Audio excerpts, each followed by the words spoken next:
За одоо Otter Pop-ийн iPhone 13 зориулсан усан синхронтой кейсийг хийж үзье.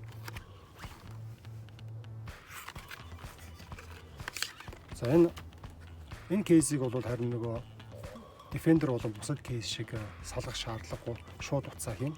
Гэхдээ нэлээд лав ордог байгаа. Тийм учраас эхлээд энэ Conoptex-үүдийг хийн. За Conoptex-ийг хийгээд болж өгвөл энэ дээдлийг хийх хэрэгтэй ингээд.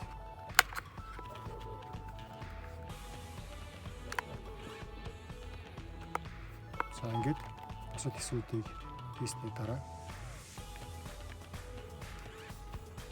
бүгд ингээд сайн цаашаа лав орсон байвал хангалттай сайн.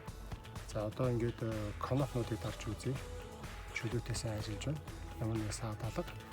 За энэ pop бол ингээд сайн наашаа татаад гараад ирэх юм бол нэг гараараа уцаа хэрэглэхэд юм их эвтэйхэн байдаг. Уцаа нөгөө нэг гараараа оролдоход унгаахгүй маш амар идэв.